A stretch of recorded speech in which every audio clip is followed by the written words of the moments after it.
Welcome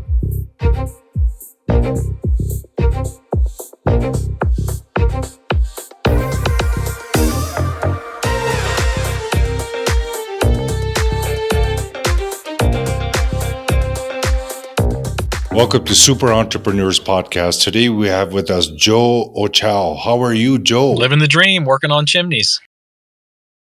That's awesome. Love it. Love it. Love it. Love it. I'm looking forward to learning more about all that, Joe. If you don't mind, in your own words, share with us what is this exactly? Sure. So our business is a full service chimney company. So everything from appliances like wood burning or gas burning inserts to rebuilding masonry chimneys, doing historic restorations, chimney cleanings, chimney inspections, everything related to chimneys and fireplaces. A lot of people don't realize that you may not have a fireplace, but you may have a chimney just because you have a heating system that exhausts somewhere. So if you're burning natural gas or you're burning propane or you're burning heating oil, you probably have a chimney. And I get a lot of people that say to me like, oh, like chimney sweeps, that's like an old thing. Like, does anyone actually have a chimney? And my response is usually, you have a chimney. And that surprises a lot of people. So that's interesting. Oh, that's cool. So it's not just actual wood burning fireplaces, but it's any kind of equipment that someone may have in the house, a heating appliance will have some sort of chimney, correct? Yeah, most of the time. I mean, if there are high efficiency units that vent out the side of the house and don't use a chimney, but if you're living, in the Northeast or, your system is not much older than, 10 or 15 years, you probably have a chimney. Oh, that's cool. And, is there a decline in trends when it comes to fireplaces in the house, do you find? It's a great question. So it's harder to get a fireplace in the house as a developer or a builder in certain parts of the country. So in certain parts of California, Washington, and Colorado, they restrict the number of fireplaces that can be built using like a credit system, kind of like a carbon credit. So if you want a fireplace, like you have to purchase one of these credits. So they're becoming reduced in the number of houses that are being built with fireplaces, but there are plenty of houses with fireplaces that have been built over the past 200-300 years. Yeah, our previous home had a wood burning fireplace. And we had no idea because when we bought it, they told us that it was done recently, and we just kind of took their word for it. But we were using it, and we found that there was smoke coming into the house, slight smoke we were noticing.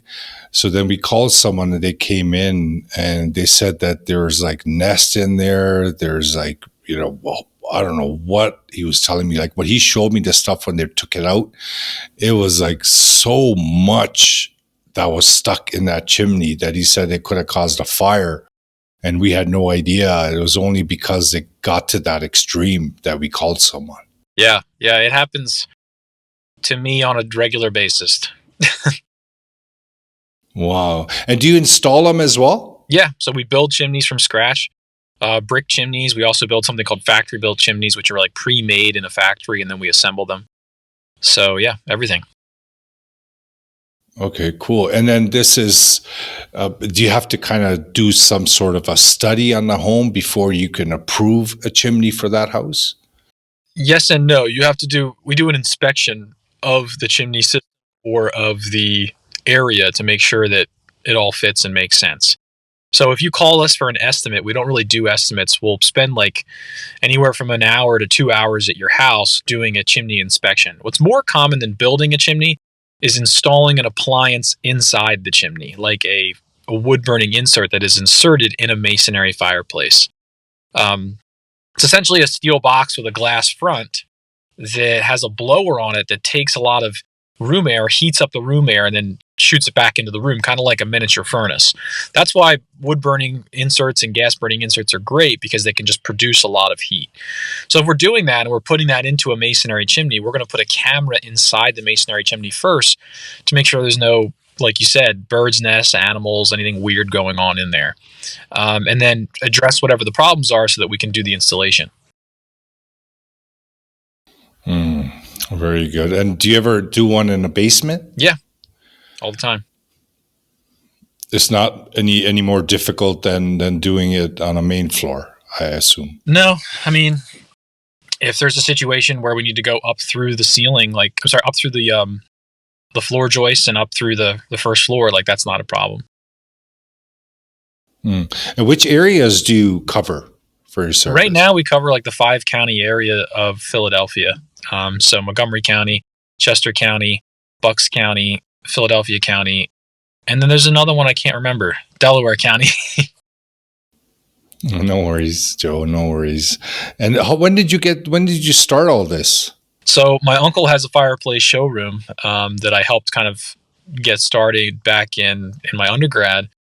And then I went to school for microbiology when I was in graduate school. And I started cleaning chimneys kind of part-time. And I realized that I kind of enjoy working on chimneys more than I do microbiology and pharmaceuticals. It's not my style. So I ended up leaving when I finished grad school. I just started Chimney Scientists full-time. Oh, that's a cool name, Chimney Science. Thank you. Yeah, it's kind of ironic. Yeah. Yeah. Do you probably get questions about that? That's right. Yeah. Yeah. Well, so what is, yeah, sorry, go ahead. I guess I was a scientist, and that's kind of how, Yeah. I used to clean chimneys and then go to the lab at school, and some of my friends would kind of poke fun of me and call me like, the chimney scientist as a joke. Chimney scientist. Now I'm a scientist, so it's kind of funny. Yeah. So were you always in entrepreneurship? I mean, like, did you do it before, or is this your first venture? Yeah. How does that I've had many businesses, many failed businesses, some moderately successful businesses. And the most important thing I've learned is to pick something that is very niche, so you can increase your margin and really fill that need. It's better to be kind of a big fish in a small pond rather than a small fish in a big pond. And that just it's very important. Important to do that. And then communicating with your customer, putting your customer first. If you're always putting your customer first, you will prosper. We have problems that, we just throw money at it, whatever it is, to fix the problem so that the customer is happy. And if we maintain that attitude, really increase our referral base and don't really have as many issues financially long term. Oh, yeah, that's true. Mm-hmm. So you mentioned a few failures, and it's very common, right? Especially when you find the success, and a lot of people call it, success tax, right? Failing is this something that you learned from? Is there a story you want to share of a past failure that if you would do it over again, you would make different changes to that business to make it successful? Sure. The one that I can think of is when I was 11 years old, I hired my friends to help me do landscaping in the neighborhood. And we set up a bunch of flyers and just started bringing around a wagon with chainsaws, which is totally unsafe, and weed blowers, weed whackers, things like that. And what I didn't understand at that time was that you have to teach your employees skills, you have to train your employees, and you have to manage your employees and put them first as well. So it sounds stupid because I was 11 years old, and I've had other businesses before then. I used to own a restaurant. I used to own another service maintenance company. But when I was 11 is when I really learned, like, you can't just leave people to their devices. You have to actually help them create a training process and go from there. And today, I mean, the most important thing that I've learned is you need to put at least a third of your time towards HR development. I spend a third of my time either interviewing new people or working on the interview process, or any type of like additional training for bringing on new people. That's all I do. Because if you're not focused on training people, you're just going to be focused on being in your business rather than running your business. So it's really important to constantly develop, train people, bring in a pipeline of people. Just when you think that you have enough people running your business and you're in a good situation, somebody leaves or somebody is not being held accountable. You have to fire somebody. And all of a sudden, like, you're you're up a creek without a paddle because you weren't paying attention to investing in HR and development. You don't have a new person in that pipeline. That happens a lot with entrepreneurs where they get comfortable or they think everything's going well. It's never going well. You have to constantly move towards developing and changing your business and developing your HR and your staff. So I would say the most important thing is to take that 33% of your time every week to finding new people, interviewing new people, working on new training, working on new development, working on new financial incentives for your employees, just making them happier and happier so that you empower them to just being more invested in the business. And if you open another business in the future, what would you focus on initially to ensure the success after so many businesses and the experience that you have? What would be your main focus in the beginning? I know we wear a lot of hats, right, in the beginning, but what is that main focus that you would put a lot of effort in before opening the business? Sure. Two things. Depending on the business, probably inventory management and job costing. A lot of businesses grow, and as they grow, they're not paying attention to inventory management and job costing, like how much each job is actually costing you, down to, if you're in construction, down to the silicone tube, down to the screws, right? They try to figure that out later, and figuring that out later costs a lot of money and a lot of time, and it usually it just takes forever. And if you start this from the beginning, your business can accelerate so much quicker. So I would say inventory management and job costing if you have a business that has materials associated with it. And then obviously HR development. If I wanted to acquire a business, which is probably what I would do before starting a business today, I would really focus on who are going to be the players and how am I going to get those players? What systems am I going to create to bring in more people all the time and scale that? Do you find some days you just feel like, you know what, today I'm just going to take it easy as a self-employed individual, as a business owner? Do you come across those kind of days? And when you do, what type of steps do you take? What decisions do you make? Yeah, so it happened yesterday where I had a very early day. I could have just relaxed all day. The focus is to remind yourself of what your goals are and just think about what your problems are. I personally have I have a life coach that helps me keep on track every week. I have a list of different things that I do every single week that I have to be doing, working on the business rather than in the business. So I kind of divert back to those things. You don't need a life coach to do that. You can just make your own list, but it's nice for them to hold you accountable. Yeah, accountability is huge, right? Like it's just like anything else. When you want to learn something quicker. It's always better to get help that's from someone who's already been there, and learn and take advice and have them on your side, just like anybody in sports, right? So it is great. I highly recommend it as well, and I'm grateful that I see that you do that and you invest in that because it's super important. For motivations, inspirations to bring in more creative ideas in your business, to broaden your mind and your awareness about your business and your market and your consumers. Are there any specific steps that you take to ensure that you're implementing these new ideas? Yeah, so what I do is I constantly read or listen to audiobooks related to business growth. That's really what I'm interested in. Sometimes you get complacent. You're like, hey, everything's going well. Everything's fine. And then you read or listen to a new book that makes you realize, like, hey, there's a couple pieces I'm missing here that could really enhance my life, that could really benefit me. And I wouldn't need to be working very long. So I constantly do that. And that's something that I'm really interested in. That's really good. Yeah. So do you have a target that you cover each book, or do you just go until you finish a book, then you go to the next one? I'm sorry, you broke up there for a second. No worries.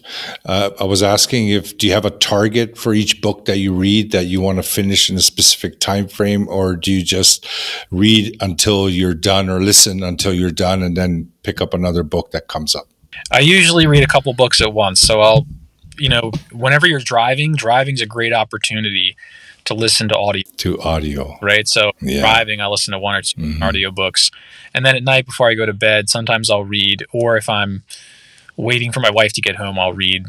This way I'm always continuously submerging myself in all of this information.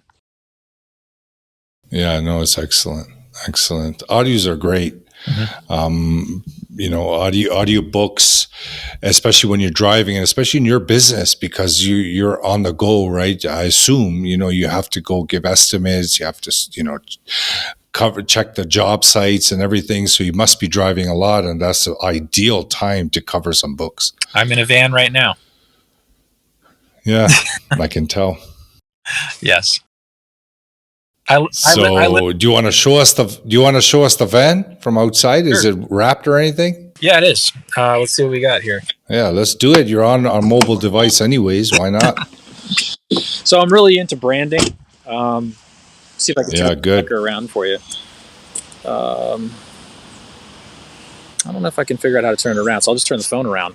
So I don't know if you can see it. Yeah, sure. This is a very bright vehicle, right? So one of the things we do is we powder coat the rims, and then we power wash them every day. We also, on the back side of the vehicle, offer branding that talks about our story, right? Because sometimes people are calling you and interested in investing in you because you have similar things that you are interested in. So, the fact that I'm a former microbiologist, the fact that we created and fund a watershed testing facility, the fact that we, created, fund, and operate medical diagnostics facilities in Africa, which is crazy. Awesome. How we're focused on our climate responsibility and our 3-year firewood study. So having all this on the back of our van and the different charities that we donate to is a great way to get our story out there pretty effectively. Yeah.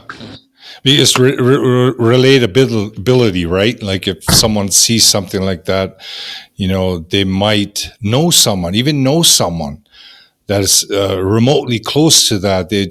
You'll get their attention, right? Like it'll be in their mind when they do need someone for their chimney. Exactly. Yeah.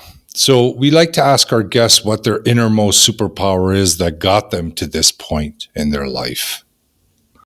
I would say anxiety. So that's it. Just being anxious. Anxiety. Yeah. So being anxious is what, can you elaborate on that, please? Sure. So, growing up not wealthy in a pretty wealthy area, there was always I always felt lower than everybody else around me. I wasn't good at school. I was really bad at school when I first started. Barely graduated high school, and never thought that I would even get a job. That's why I started my landscaping when I was 11. I wanted to work at McDonald's, but I figured, who's going to hire me at McDonald's, right? I'm just this kid that was not good in school, not good at anything, always in trouble. And to this day, anxiety and growing up with, not having a lot of the financial things that other people around me have always made me fear that I would potentially have financial issues in my adulthood. So it's just pushed me to get things done and work hard. And now I'm focused on the opposite. I'm focused on meditation, mindfulness, different ways to calm my mind down, different ways to relax, right? Because being in the present is what's the most important thing. In cognitive therapy, to talk your mind out of the anxiety is very effective. Yeah. So I do all of those things now, and that works really well now. But for many years, what drove me to my current success is anxiety. And I think that having a little bit of anxiety is a good thing if you can implement and you could move forward, not just sit there and, stress yourself out. Yeah. Yeah. It just depends on the level, right? And then you had a healthy level of it. So you know what to do with it and use that as a power, use that as a tool to move forward. Exactly. Yeah. Okay. Gotcha. And the anxiety is part of our self image too, right? Like when we have a inner deep self image and our subconscious, if we're programmed there, anxious or anxiety is part of us. It's just our image. It's just what we feel about ourselves, right? And then you working on this and taking steps and you realizing it and you making it as a superpower is great. Yeah, I mean, I started trying to meditate about 13 years ago. I used to go to mindfulness meditation classes.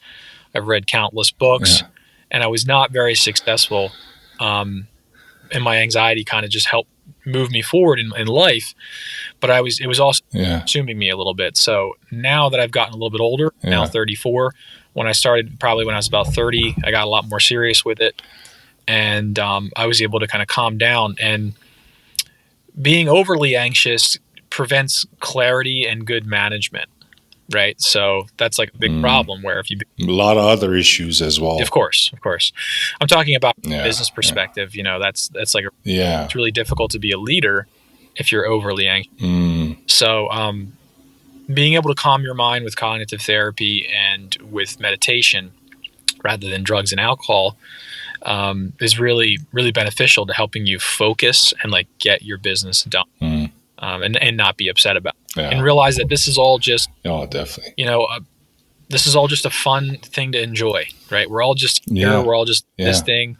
It's going to be over soon. So let's just have a good time and enjoy ourselves. Yeah, no. Well said, Joe. Well said. Thank you so much for sharing all that, being honest, open, and, people are going to resonate to this and your story and what you do and how you help yourself to grow. Because at the end of the day, no one else is going to help us, right? We have to make that decision. We have to take that step to make things better for us. It's that self-awareness. So I give you kudos for that, and great work. And I appreciate you that you took the time to come on this show, Joe. And I wish you all the best. And I hope you expand into other regions and areas as well. And if you have any last comments to make to the audience, please go ahead. Sure. And thank you so much for having me. I would say the key to my pleasure. Key to success is focus. I know that entrepreneurs want to be serial entrepreneurs and they want to grow businesses and open different companies. And that there's definitely a lot of people that do that successfully. But, if I just stayed focused on chimneys, the amount of inputs required to get outputs in chimneys is a lot less than the inputs required in a new business, right? Every time I do something in my business, the inputs get smaller and smaller for bigger outputs. If I want to start something new, so one of the things I do is I do commercial real estate. And if I want to try something new in commercial real estate, those inputs, because I'm new at it, create a lesser output because it's just something that I haven't been super focused on. So, but if you're in something, if you're in an industry, I prefer a niche industry, but if you're in an industry, if you're knowledgeable about your industry, the key is to just focus. Chimneys did not work out for many years. It was very stressful. It was not profitable. And the more I focused, the more I fine-tweaked it, we became the largest chimney company in the Philadelphia region with incredible reviews. It's a much bigger, robust company now that is much easier to run and enjoy. The only reason that happened was because I had other projects that I was working on because I was just kind of grasping for things. And I just stayed focused on chimneys. I was like, this is it. This is going to be the thing. And I invested in my time and invested in myself with focus. So that's it. And, very good. Thanks. Thank you. That's great, Joe. Thank you so much for sharing that. It's focus is super important, and you provided a more clear view of focus and the idea behind focus. So I appreciate that. Audience, thanks again for joining us on another episode. We do appreciate and love you all, and we like the fact that you guys share the information with others. If there's anything that resonates in this episode, please do comment, review, share, wherever you would like to. And what Joe mentioned about focus, in my world, my focus is personal development, self-awareness, mindset, all the stuff that you get in the mirror. And I love it.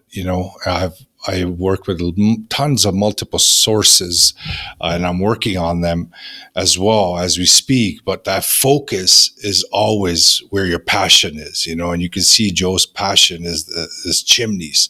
He loves what he does, right? So that's that focus, and that comes out in other people, like consumers. When they see that, they'll see that in his van. When they see that wrap, they'll see that passion. They sense it. Everything's vibrating. You vibrate and you sense when someone is focused, and that's their passion. So I recommend I double what Joe said. Definitely, if you guys are working on a few things, find that passion, find that one thing that you say, you know what, this is what I'm going to devote my life to it, and I'm going to master it. And again, thank you again. Join us for our next episode. Joe, appreciate you. Thank you so much. Keep in touch, and thank you again. Have a great day.